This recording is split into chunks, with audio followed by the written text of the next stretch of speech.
Time to make some bread. Now this bread is going to make about 4 loaves, or as I like to do, I do 2 loaves.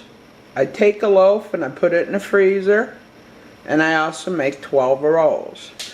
Now the neat thing I learned about yeast, and I learned it by accident, was one day I was making bread, and I used to use those little packets because I made bread at once so infrequently, 1 pack a year probably, because I used to buy all my own store-bought bread.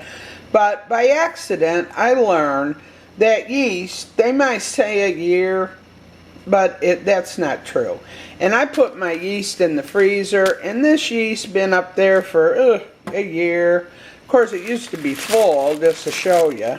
That used to be full.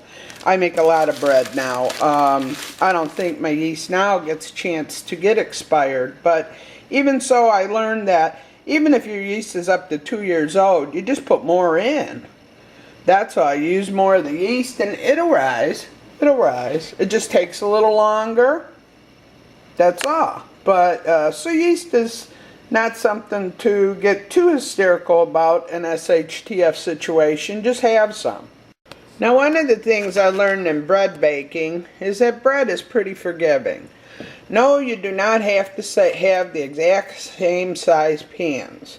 I don't. And in an SHTF situation, who in God's name knows what we're going to be cooking in? You don't know. You might be cooking in a coffee can, which, by the way, I've done. I'm going to season my pans with this. This is butter.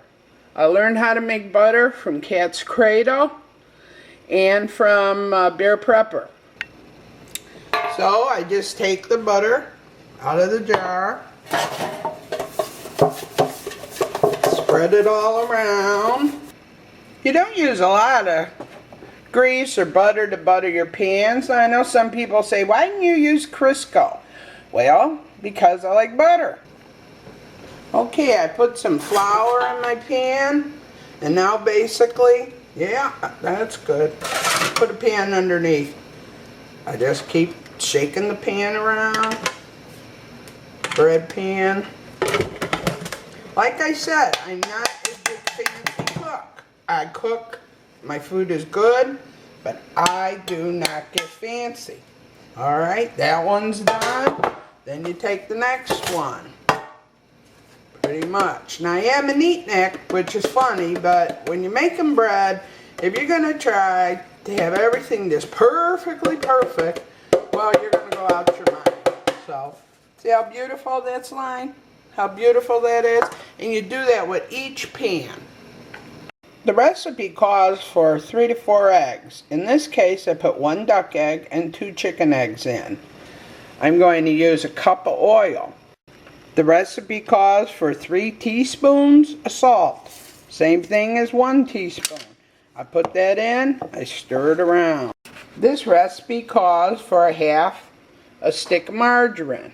Or what is it, 1/2 cup? Well, I can't find my 1/2 cup because my little grandson was here yesterday and he loves Grandma's measuring spoons. So one of the nice things about doing this enough is you pretty much get an idea. That was some of the butter that I had canned and I melted it up. So that's about a 1/2 cup of melted butter or margarine in there. Another thing I'm going to say is, you see this bowl? No way is it going to take all the flour that we're going to need for this bread recipe. So I'm going to take Grandma's old 12-cup one, and I'm going to pour that mixture into here, and we can start making bread. I'm going to take the flour I didn't use last week from my Mylar bag, and I'm just going to pour it all in. Now, how much flour do you need? Well, that's where bread making comes in. You just got to get a feel for everything. Now I'm going to stir this up real good, and you'll see what I'm talking about when I'm done.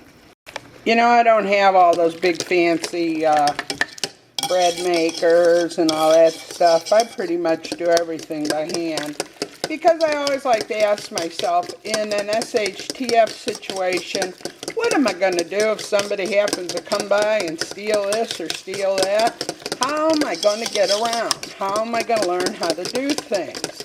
You have to do. You can't just watch. It's the only way to learn. And I'll show you what this sort of looks like right now. It's like a gruel. Okay?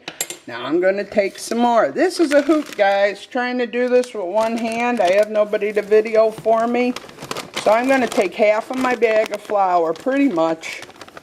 Half of my bag. Oh well, it was more than half a bag. Okay, and I'm going to go in. I'm going to keep stirring it.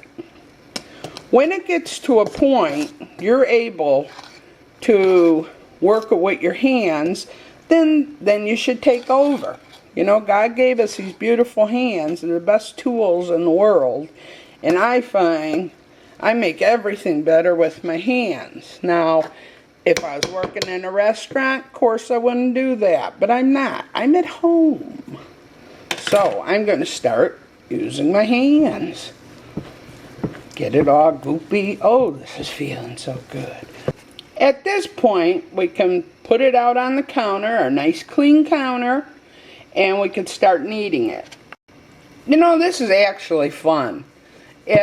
When you grow up, you can't play in the mud anymore. But I find that I enjoy doing this. I just keep at it. Just keep pushing on it and keep playing with it. It's just going to be fun. It's easier with two hands, guys, so you're just going to have to forgive some of my filming here. Now, you may be saying, there's no way that's going to take all that flour. Yes, it will. You just got to keep kneading it in. I just want to show you how to knead. You just keep taking it and pushing it down. Just keep doing like this. And you just keep working it. Play with it. Just keep playing with it. Take that, you zombie. It's a very good tool to work out frustration. I guarantee you this is going to be the most beautiful loaves of bread you have ever seen. You can have fun with bread. Now, bread is very loving, but you can have fun with it. I act like I'm mad at someone. It gets a lot of frustration out. Like I'll say, what do you mean you're not going to build me any more shelves, Ted? And I beat the heck out of the bread. I just have a lot of fun with my bread. You might have to do this for a good 10 minutes. Each time I make bread, it's a little bit different consistency. I did put a little too much flour in it, but you know what? It is still going to make some beautiful loaves of bread. What do you mean you're doubling my taxes? What do you mean you want me to register my garden? And when you're done beating up your bread and you're done having some fun with it, your loaf's going to look pretty good, as you see. Now this is going to swell up probably, well, we don't want that, 3 times its size. But one of the things we got to do is oil the dish we're going to put it in. Don't get all worked up with exact measurements. So pop it in, take it, and turn it over. Now what I'm going to do is I'm going to cover this. It's going to swell, honestly, it's going to swell like this. While the bread is rising in the oven, I take the opportunity to clean up my workspace. Look and see how our bread's doing. As you see, it's rising. It's pretty high up there. It's pretty high up there. Oh, I'm sorry. So as you see, it's risen pretty nice. Now we have some more fun. Just punch it. And it'll start to go down. Look, it's shrinking. I turn the dough over on the counter, the nice clean counter. And then what I do is I cut this in 4 pieces. This neat little thing I got from Dehydrate to Store. Nice lady.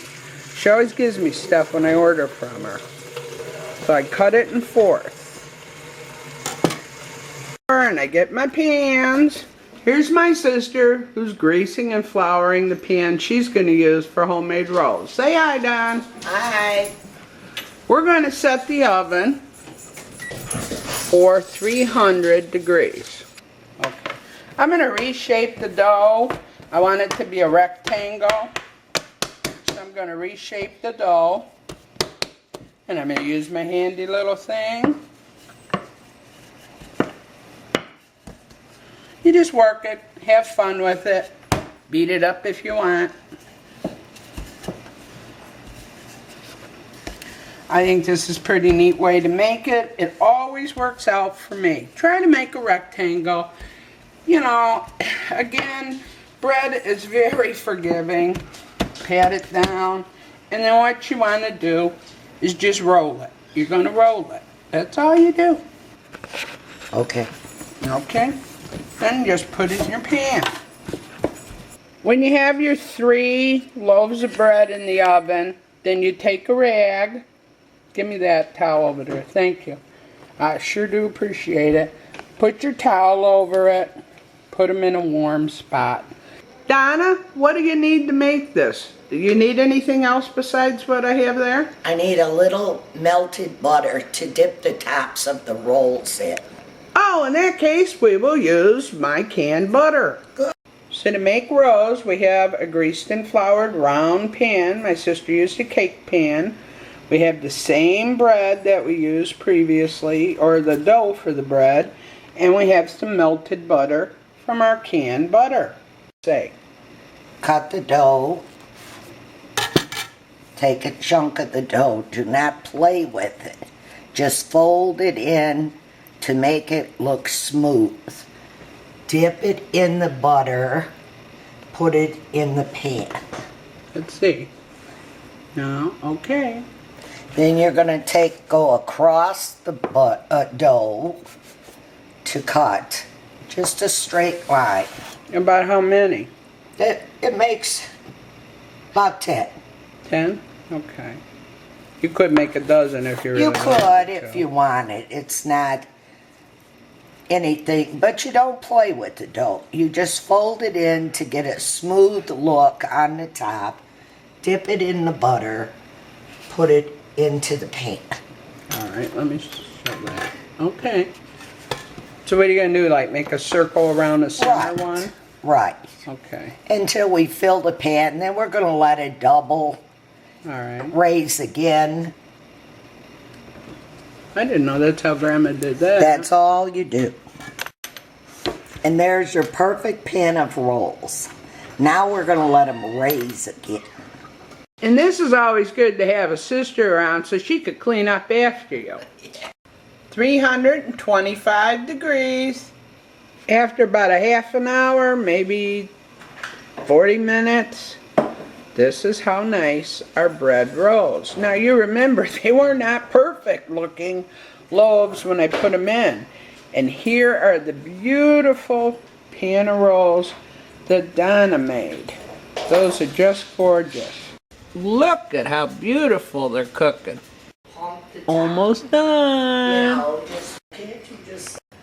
And here's the homemade rolls. Taddy. And serve it with your homemade jams and butter. Okay, you guys, you can dig in. Do you want some? It tastes good. These are good. Very good.